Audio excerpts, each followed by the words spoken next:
This is former Vice President Joe Biden, the presumptive Democratic presidential nominee.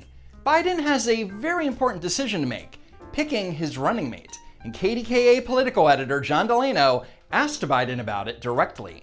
Let me just start, if I may. You've committed to naming a woman as your vice president. Two quick questions. Can you give us some sense of your timetable? Where are you in naming that running mate? And will you commit that that person would be a woman of color? No, I'll commit that it be a woman because I think it's very important that that my administration look like the public, look like the nation. And I committed there will be a woman of color on the Supreme Court. Doesn't mean there won't be a vice president as well. First off, we already have a woman of color on the Supreme Court. That would be Justice Sonia Sotomayor, the first Hispanic and Latina on the bench picked during the Obama administration. But the point is that I think it's really important now that we establish once and for all, we should have had a woman president already in Hillary, in my view. I did a lot of events, worked for her. But just keep in mind that Joe Biden would have run against Hillary Clinton, but he was working through the grieving process after the death of his son, Beau. But once he got through it, he announced that it was too late to run. Unfortunately, I believe we're out of time, the time necessary to mount a winning campaign for the nomination. And if it was so important to have a woman as president, he would have stepped aside and endorsed one of these female woman candidates.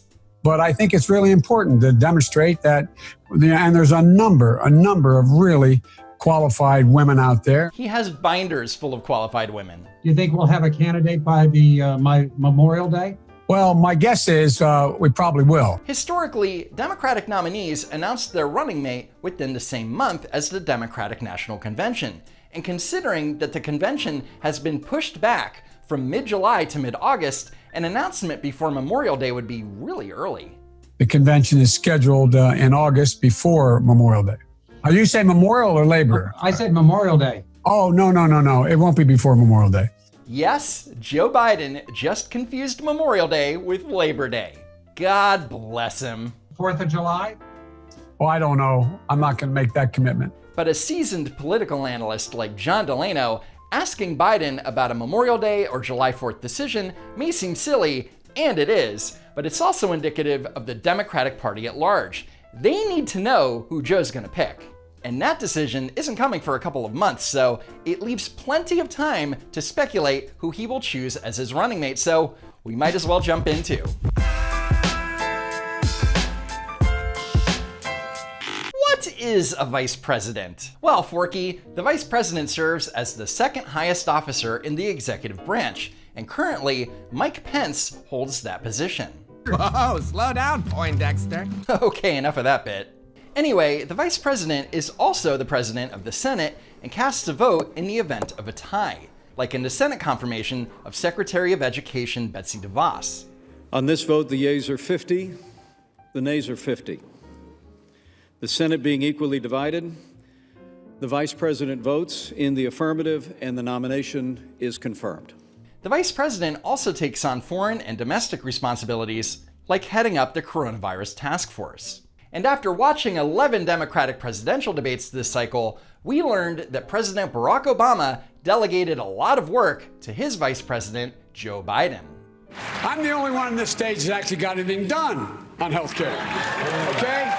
I'm the guy the president turned to and said, go get the votes for Obamacare. I helped put together a 61-nation group to take out ISIS. I managed the $900 billion Recovery Act. I'm the guy that put together $750 million to provide help for those Latin American countries that are the reason why people are leaving. I was part of the reason putting that deal together with Iran. I was also part of the deal putting together the Paris Climate Accord. I brought in the Chinese. I was part of that. I've spent hours and hours and hours. I've been part of every major initiative we've had relative to diplomacy. I was there. I was involved in that. And of course, the vice president assumes the powers and duties of the office of the president if, God forbid, the president dies, resigns, or is removed from office, or if they become incapacitated and are no longer able to discharge the powers and duties of the office. And that last example is what many people expect to happen if Joe Biden is elected president, including Joe Biden. And what are the qualities you're looking for in this person? The first and most important quality is someone who, if I were walked away immediately from the office for whatever reason, that they could be president. Nothing like having a presidential candidate talking about the possibility of walking away from the office even before he's been nominated. And that's a big reason why Democrats and pundits are talking so much about who Biden will choose to be his running mate. But also because we're all burnt out about talking about the health crisis, okay? So what other qualities should Biden be looking for in a candidate? Well, for starters, if Joe Biden wins the election, he would be 79 years old the day he takes the oath of office. And this means that his running mate should be at least 10 years younger. And ideally, a running mate should have foreign policy experience. It's normally not a deal breaker as long as the president has that experience, but in this case, the VP is going to need to be experienced as possible because Biden could walk away at any moment. Biden's choice will also need to be ready to debate with Vice President Mike Pence, who does have foreign policy experience. And overall, Pence is a calm and steady debater, unlike his 2016 opponent, Senator Tim Kaine. The newly emboldened the aggression of Russia, whether it was in Ukraine or now their heavy-handed approach. You both their heavy-handed approach. You both have said Vladimir Putin is a better Gentlemen, we're going to get to Russia president. in just a moment, but I do want to get back to the question. In the midst, yeah, Elaine, thank you, thank you, Senator. These guys have praised Vladimir Putin as a great leader. How can they defend Senator? We do have that coming up here. Hillary Clinton could have picked Eric Garcetti, Elizabeth Warren, or Cory Booker as a running mate, but instead, she chose Tim Kaine. Great job. And that brings me to my next point. Unlike Senator Kaine, who brought very little to Hillary's campaign, Biden's VP pick needs to help energize the party and boost enthusiasm to get voters to cast their ballot for Joe. Because, let's face it, the party is deeply fractured, and despite having served with him for 8 years, Joe Biden is no Barack Obama. So now it's time to break out the old tier list and rank Biden's potential running mates, and thankfully, Biden has dropped a few hints. Back in November at a town hall meeting in Iowa, Biden was asked who he would pick for VP if he won the nomination. He sidestepped a question and named a few women that he thought were qualified for the job. But there's an incredible number of people. A former assistant attorney general who got fired was just in Delaware. He's referring to Sally Yates, who was previously the U.S. Deputy Attorney General. She was dismissed, not for resisting Delaware Joe, but for resisting Trump over Executive Order 13769, otherwise known as the travel ban. But Yates is not qualified to step into the presidency as her experience is limited to being a United States Attorney, a U.S. Deputy Attorney General, and for all of 10 days, the acting U.S. Attorney General. So as far as being a VP pick, Sally Yates goes in the F tier. The two senators from the state of New Hampshire. Here, Joe is referring to Senators Maggie Hassan and Jeanne Shaheen. Both have executive experience, having been governors. But Senator Hassan has little, if any, foreign policy experience and isn't that exciting of a choice for VP. So she goes in the D tier. And Senator Shaheen will be 74 during Biden's first term. Picking someone only 5 years younger than Biden kind of defeats the purpose of being a proper replacement when he walks away from the presidency. And with that, Senator Shaheen goes in the D tier. Now, of course, there have been several think pieces pondering who Biden might choose, but let's take a look at some of their guesses. Ugh, damn pop-ups. Senator Catherine Cortez Masto of Nevada. Cortez Masto is the former Attorney General of Nevada and is only halfway through her first term in the Senate. Like Sally Yates, she could be a candidate for AG, but she isn't experienced enough to be VP, let alone the president. Cortez Masto goes in the F tier. Florida Congresswoman Val Demings. You may recognize Demings as one of the impeachment managers from Trump's Senate trial earlier this year, but while she has some national recognition, her overall experience is limited. She's currently only in her second term in the House. Before that, she served as the Orlando police chief for about 3 years, and that's not enough to step into the presidency if needed. Congresswoman Demings goes in the F tier. Senator Tammy Baldwin of Wisconsin. Baldwin has served in Congress since 1999. Her foreign policy experience is pretty much non-existent, but otherwise, she's pretty well-rounded. But the most important reason that she's on people's lists is because she's the first openly gay woman to be elected to Congress. Biden picking her as VP would be groundbreaking and could energize, but also alienate, certain portions of the electorate. So Senator Baldwin goes into C tier. Senator Tammy Duckworth of Illinois. She served 2 terms in the House, and she is serving her first term in the Senate. And while she doesn't have real-world foreign policy experience, she does hold a bachelor's in political science and a master's in international affairs.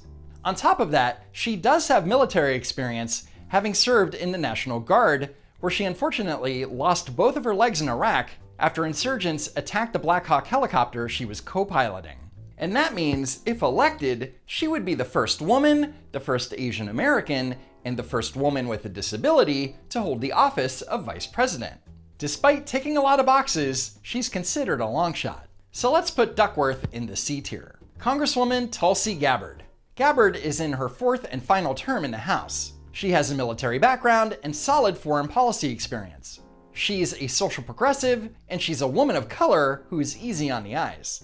Normally, all of this would put her in at least the B tier, but this once rising star in the party hasn't been afraid to criticize Hillary Clinton, President Obama, and the DNC, which has turned her into a pariah of sorts within the Democratic Party.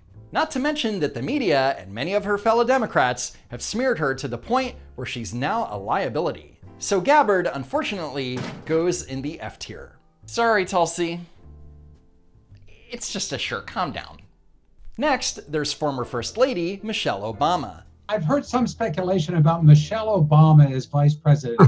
If she said to you she'd be willing to be your running mate, would you ask her? Oh, I'd take her in a heartbeat. She's brilliant. She knows the way around. She is a really fine woman. She might be a fine woman, but she has 0 experience as a lawmaker. To paraphrase comedian Bill Burr, dancing on Ellen doesn't qualify you to be president. I have great admiration for her. She's brilliant and she's wonderful. I don't think she has any desire to live near the White House again. And he's right. The Obamas have made it pretty clear that Michelle has, quote, no intention of running for office ever. But of course, intentions can change, but it's not happening in 2020. Besides, do you seriously think that Michelle wants to take a chance and hurt the Obama legacy by losing to Trump? And with that, let's take Michelle Obama out of consideration. But what about former Secretary of State Hillary Clinton? If Joe asked you, would you be his running mate? Oh no, I'm going to be supporting the nominee. Hillary Clinton is desperate to be the president, but not that desperate. She knows a sinking ship when she sees it. So you can count her out too, for now. Senator Amy Klobuchar of Minnesota. Klobuchar has been in the Senate since 2007, has a record of working with both sides of the aisle, and has been a sponsor or co-sponsor of over 110 bills signed into law. Plus, Klobuchar got good marks for her strong performances in the Democratic presidential debates. And if you don't think we can get this done, well, we can, but only if we win this election big. Not by arguing with each other, but by finding what unites us and getting this done. I came to make a case for progress. Democrats generally like her, and she might bring in some support from women and independents. But her nomination really isn't going to add much to the so-called Obama coalition, i.e. people of color. But overall, Klobuchar is a solid B-tier pick. Massachusetts Senator Elizabeth Warren. If he asked you to be his running mate, would you say yes? Yes. I'm so happy you just gave me a concise answer to that. Sure, Rachel Maddow is excited, but most people are done with Warren. Remember when she accused Bernie Sanders of being a sexist? And falsely claimed for years that she was an American Indian? And claimed that she was fired from a teaching job because of sexism when there were records proving that she resigned and her resignation was accepted with regret? Her lack of credibility is a liability. Besides, Warren would be 71 years old halfway through Biden's first year in office, so what's the point? She is too old. And most importantly, Warren would be at odds with Biden on policy. Back in November 2019, Biden wrote a post on Medium.com that painted Warren as a my way or the highway elitist. So if Biden wants someone that's on the same page as him and to help him promote his agenda, she ain't it.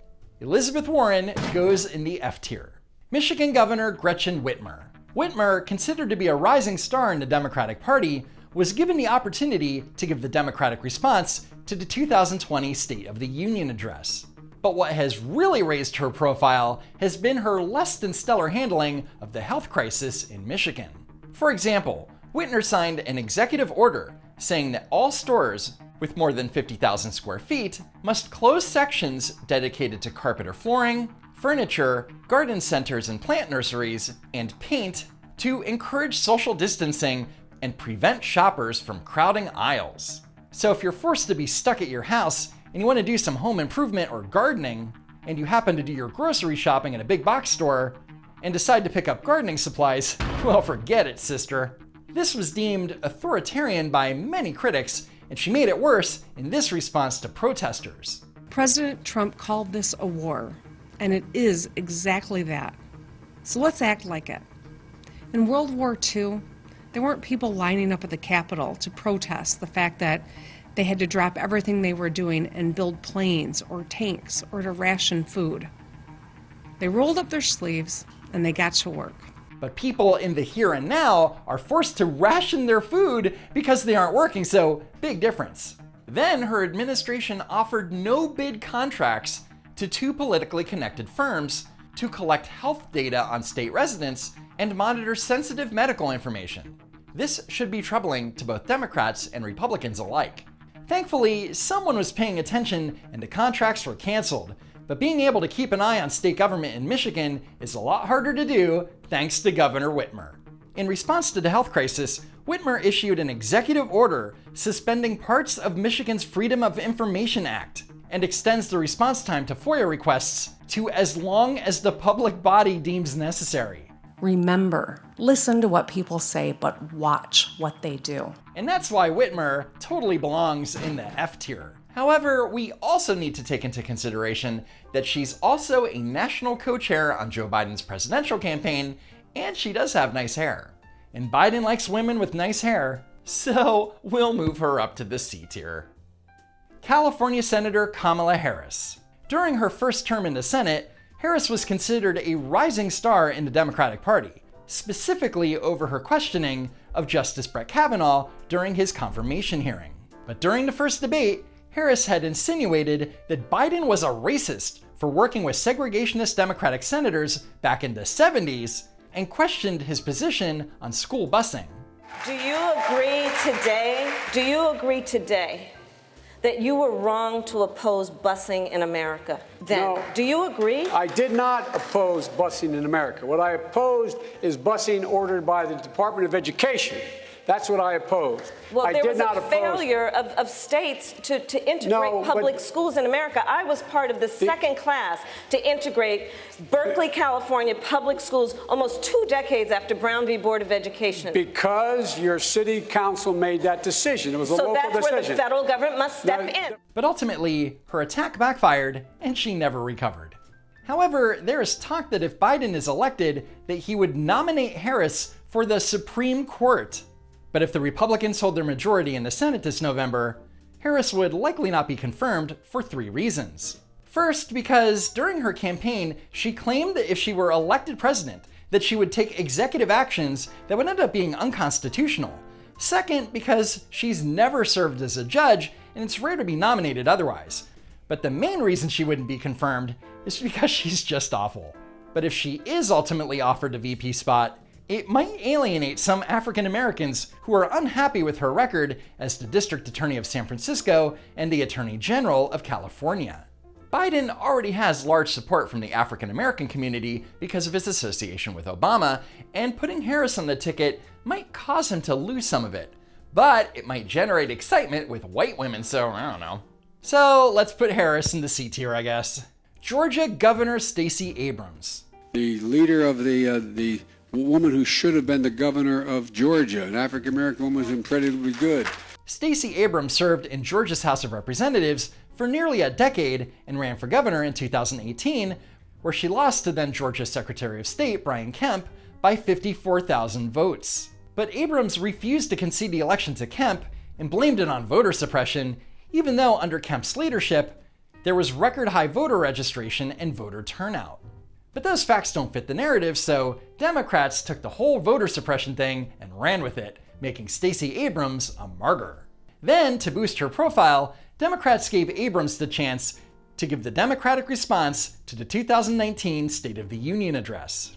And for some reason, the media loves her. In a recent puff piece interview with Elle magazine, Abrams claims, "I would be an excellent running mate." I have a strong history of executive and management experience in the private, public, and nonprofit sectors. I've spent 25 years in independent study of foreign policy. Oh good! I was worried that she didn't have any foreign policy experience, but she's read about it for 25 years or something. I am ready to help advance an agenda of restoring America's place in the world. If I am selected, I am prepared and excited to serve. In other words, she doesn't have any executive experience in government, but she did stay at a Holiday Inn Express last night. And for some reason, all of this makes her a frontrunner to be Biden's pick for vice president. But she won't get it because she wants it too much. Stacey Abrams firmly goes in the F tier. Susan Rice. She was the US ambassador to the United Nations during Obama's first term and a national security advisor during his second. However, her role in the handling of the 2012 Benghazi attack is a low point in American foreign policy. Ambassador Rice had gone on television and blamed the attack on protesters inflamed by an internet video, while privately, the administration knew that it was a terrorist attack. And if she's Biden's choice, her judgment will be questioned and relitigated by the GOP. But let's face it, Democrats couldn't care less about good judgment. Otherwise, they wouldn't have picked Biden to be the nominee. With that said, she's tight with Biden and has already served alongside him for 8 years. Rice would be 56 years young if, or when, Biden takes office. Plus, she's a woman of color. We have a winner! Susan Rice clearly goes in the A tier, and if my analysis is correct, she's most likely to be chosen as Biden's VP. But to be fair, we're dealing with Joe Biden, so anything could happen. But what about you? Who do you think Biden will choose as his running mate? Well, let me know in the comments below, and while you're at it, please like, share, and subscribe to the channel.